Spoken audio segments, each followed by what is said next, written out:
তোমাদের কাছে আমি তোমাদের বুড়োদা আমার ঝুলি নিয়ে হাজির হয়েছি, ঝুলি থেকে বের করে মজার মজার গল্প শোনাতে।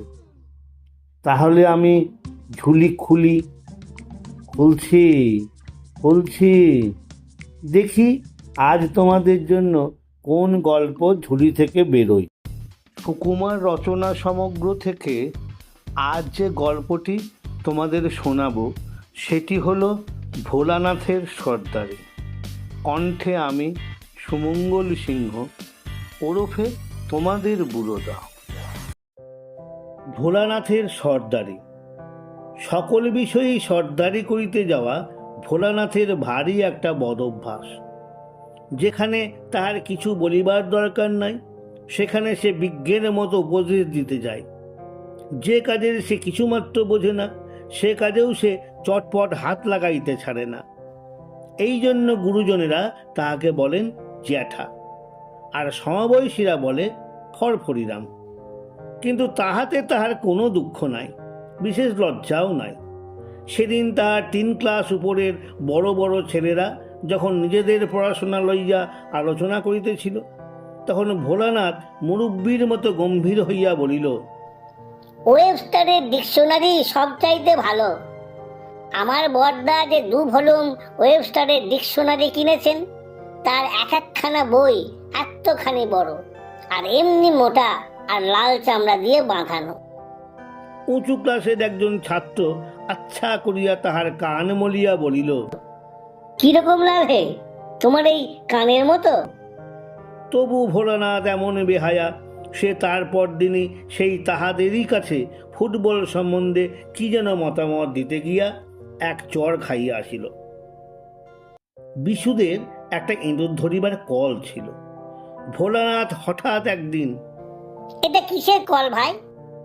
বলিয়া সেটাকে নাড়িয়া চাড়িয়া কলকবজা এমনই বিগড়াইয়া দিল যে কলটা একেবারেই নষ্ট হইয়া গেল।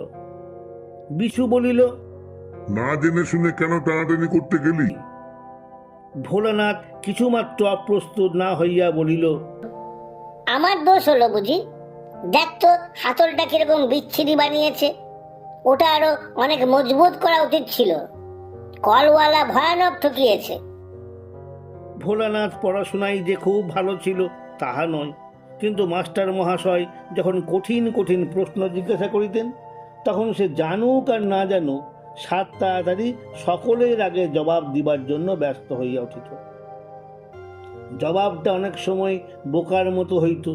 শুনিয়া মাস্টার মহাশয় ঠাট্টা করিতেন, ছেলেরা হাসিত, কিন্তু ভোলানাথের উৎসাহ তাহাতে কমিত না। সেই যেবার স্কুলে বই চুরির হাঙ্গামা হয়, সেবারও সে এইরকম সর্দারি করিতে গিয়া খুব জব্দ হয়। হেডমাস্টার মহাশয় ক্রমাগত বই চুরির নালিশে বিরক্ত হইয়া একদিন প্রত্যেক ক্লাসে গিয়া জিজ্ঞাসা করিলেন, কে চুরি করছে? তোমরা কেউ কিছু জানো? ভোলানাথের ক্লাসে এই প্রশ্ন করিবা মাত্র সে তড়াক করিয়া লাফাইয়া উঠিয়া বলিল, আজ্ঞে আমার বোধ হয় হরিদাস চুরি করে। জবাব শুনিয়া আমরা সবাই অবাক হইয়া গেলাম। হেডমাস্টার মহাশয় বলিলেন, কি করে জানলে যে হরিদাস চুরি করে? ভোলানাথ অম্লান বদনে বলিল, তা জানি নে, কিন্তু আমার মনে হয়। মাস্টার মহাশয় ধমক দিয়া বলিলেন, জানো না, তবে অমন কথা বললে কেন? ওরকম মনে করবার তোমার কি কারণ আছে? ভোলানাথ আবার বলিল, আমার মনে হচ্ছিল বোধহয় ন্যায়, তাই তো বললাম, আর তো আমি কিছু বলিনি। মাস্টার মহাশয় গম্ভীর হইয়া বলিলেন, যাও, হরিদাসের কাছে ক্ষমা চাও। তখনই তাহার কান ধরিয়া হরিদাসের কাছে ক্ষমা চাওয়ানো হইল। কিন্তু তবু কি তাহার চেতনা হয়? ভোলানাথ সাঁতার জানে না, কিন্তু তবু সে বাহাদুরি করিয়া হরিশের ভাইকে সাঁতার শিখাইতে গেল। রামবাবু হঠাৎ ঘাটে আসিয়া পড়েন, তাই রক্ষা। তা না হইলে দুজনকেই সেদিন ঘোষপুকুরে ডুবিয়া মরিতে হইত। কলিকাতায় মামার নিষেধ না শুনিয়া চলতি ট্রাম হইতে নামিতে গিয়া ভোলানাথ কাদার উপর যে আছাড় খাইয়াছিল, 3 মাস পর্যন্ত তাহার আঁচড়ের দাগ তাহার নাকের উপর ছিল। আর বেদেরা শিয়াল ধরিবার জন্য যেবার ফাঁদ পাতিয়া রাখে, সেবার সেই ফাঁদ ঘাটিতে গিয়া ভোলানাথ কিরকম আটকা পড়িয়াছিল সে কথা ভাবিলে আজও আমাদের হাসি পায়। কিন্তু সব চাইতে যেবার সে জব্দ হইয়াছিল সেবারের কথা বলি শোনো। আমাদের স্কুলে আসিতে হইলে কলেজ বাড়ির পাশ দিয়ে আসিতে হয়। সেখানে একটা ঘর আছে, তাহাকে বলে ল্যাবরেটরি। সেই ঘরে নানা রকম অদ্ভুত কলকারখানা থাকিত। ভোলানাথের সবটাতেই বাড়াবাড়ি। সে একদিন একেবারে কলেজের ভিতরে গিয়া দেখিল একটা কলের চাকা ঘুরানো হইতেছে, আর কলের একদিকে চড়াক চড়াক করিয়া বিদ্যুতের মতো ঝিলিক জ্বলিতেছে। দেখিয়া ভোলানাথের ভারী শখ হইল সেও একবার কল ঘুরাইয়া দেখে। কিন্তু কলের কাছে যাওয়া মাত্র কে একজন তাহাকে এমন ধমক দিয়া উঠিল যে ভয়ে এক দৌড়ে সেই স্কুলে আসিয়া হাঁপাইতে লাগিল। কিন্তু কলটা একবার নাড়িয়া দেখিবার ইচ্ছা তার কিছুতেই গেল না। একদিন বিকালে যখন সকলে বাড়ি যাইতেছি, তখন ভোলানাথ যে কোন সময়ে কলেজ বাড়িতে ঢুকিল তাহা আমরা বুঝিতে পারি নাই। সে চুপি চুপি কলেজ বাড়ির ল্যাবরেটরি বা যন্ত্রখানায় ঢুকিয়া অনেকক্ষণ এদিক ওদিক চাহিয়া দেখে ঘরে কেউ নাই। তখনই ভরসা করিয়া ভেতরে ঢুকিয়া সে কল কবজা দেখিতে লাগিল। সেই দিনের সেই কলটা আলমারির আড়ালে উঁচু তাকের ওপর তোলা হইয়াছে। সেখানে তাহার হাত যায় না। অনেক কষ্টে সে টেবিলের পিছন হইতে একখানা বড় চৌকি লইয়া আসিল। এদিকে কখন যে কলেজের কর্মচারী চাবি দিয়া ঘরের তালা আঁটিয়া চলিয়া গেল সেও ভোলানাথকে দেখে নাই। ভোলানাথের সেদিকে চোখ নাই। চৌকির ওপর দাঁড়াইয়া ভোলানাথ দেখিল কলটার কাছে একটা অদ্ভুত বোতল। সেটা যে বিদ্যুতের বোতল ভোলানাথ তাহা জানে না। সে বোতলটাকে ধরিয়া সরাইতে রাখিতে গেল। মনে হইল যেন তাহার হাড়ের ভিতর পর্যন্ত কিসের একটা ধাক্কা লাগিল। সে মাথা ঘুরিয়া চৌকি হইতে পড়িয়া গেল। বিদ্যুতের ধাক্কা খাইয়া ভোলানাথ খানিকক্ষণ হতভম্ব হইয়া রহিল। তারপরে ব্যস্ত হইয়া পলাইতে গিয়া দেখে দরজা বন্ধ। অনেকক্ষণ দরজায় ধাক্কা দিয়া কিল ঘুষি লাথি মারিয়াও দরজা খুলিল না। জানালাগুলি অনেক উঁচুতে আর বাহির হইতে বন্ধ করা। চৌকিতে উঠিয়াও নাগাল পাওয়া গেল না। তাহার কপালে দরথর করিয়া ঘাম ঝরিতে লাগিল। সে ভাবিল প্রাণপণে চিৎকার করা যাক, যদি কেউ শুনিতে পায়।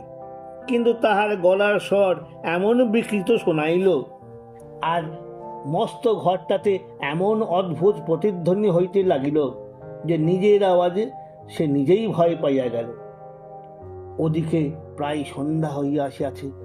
কলেজের বটগাছটির ওপর হইতে একটা পেঁচা হঠাৎ ভূত ভূতম ভূত বলিয়া বিকট শব্দে ডাকিয়া উঠিল। সেই শব্দে একেবারে দাঁতে দাঁত লাগিয়া ভোলানাথ এক চিৎকারেই অজ্ঞান। কলেজের দারোয়ান তখন আমাদের স্কুলের পাঁড়েজি আর দু চারটি দেশ ভাইয়ের সঙ্গে জুটিয়া মহা উৎসাহে হা হা রে কাহা গয়া রাম বলিয়া ঢোল করতাল পিটাইতেছিল। তাহারা কোনরূপ চিৎকার শুনিতে পায় নাই। রাত দুপুর পর্যন্ত তাহাদের কীর্তনের হল্লা চলিল। সুতরাং জ্ঞান হইবার পর ভোলানাথ যখন দরজায় দুম দুম লাথি মারিয়া চেঁচাইতেছিল, তখন সে শব্দ গানের ফাঁকে ফাঁকে তাহাদের কানে একটু আধটু আসিলেও তাহারা গ্রাহ্য করে নাই। পাঁড়েজি একবার খালি বলিয়াছিল, কিসের শব্দ একবার খোঁজ লওয়া যাক। তখন অন্যেরা বাধা দিয়া বলিয়াছিল, আরে চিল্লানে দো। এমনি করিয়া রাত 12টার সময় যখন তাহাদের উৎসাহ ঝিমাইয়া আসিল, তখন ভোলানাথের বাড়ির লোকেরা লণ্ঠন হাতে হাজির হইল। তাহারা বাড়ি বাড়ি ঘুরিয়া কোথাও তাহাকে আর খুঁজিতে বাকি রাখে নাই। দারোয়ানদের জিজ্ঞাসা করায় তাহারা এক বাক্যে বলিল, স্কুল বাবুদের কাহাকেও তাহারা দেখে নাই। এমন সময় সেই দুম দুম শব্দ আর চিৎকার আবার শোনা গেল। তারপর ভোলানাথের সন্ধান পাইতে আর বেশি দেরি হইল না। কিন্তু তখনও উদ্ধার নাই। দরজা বন্ধ, চাবি গোপালবাবুর কাছে। গোপালবাবু বাসায় নাই, ভাইঝির বিবাহে গিয়াছেন, সোমবার আসিবেন। তখন অগত্যা মই আনাইয়া জানালা খুলিয়া সার্সির কাঁচ ভাঙিয়া অনেক হাঙ্গামার পরে ভয়ে মৃতপ্রায় ভোলানাথকে বাহির করা হইল। সে ওখানে কি করিতেছিল, কেন আসিয়াছিল, কেমন করিয়া আটকাইয়া পড়িল ইত্যাদি জিজ্ঞাসা করিবার জন্য তাহার বাবা প্রকাণ্ড এক চর তুলিতেছিলেন। কিন্তু ভোলানাথের ফ্যাকাশে মুখখানা দেখিবার পর সে চর আর তাহার গালে নামে নাই। নানা জনে জেরা করিয়া তাহার কাছে যে সমস্ত কথা আদায় করিয়াছেন তাহা শুনিয়াই আমরা তাহার আটকা পড়িবার বর্ণনাটা দিলাম। কিন্তু আমাদের কাছে এত কথা কবুল করে নাই। আমাদের সে আরো উল্টা বুঝাইতে চাহিয়াছিল যে সে ইচ্ছা করিয়াই বাহাদুরির জন্য কলেজ বাড়িতে রাত কাটাইবার চেষ্টাই ছিল।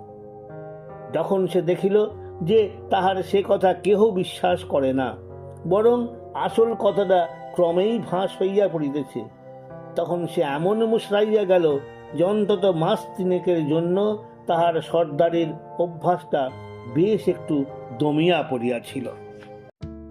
আমার কথাটি ফুরলো, নোটে গাছটি মুড়লো। আমার কথাটি ফুরলো, নোটে গাছটি মুড়লো। আমার কথাটি ফুরলো, নোটে গাছটি মুড়লো।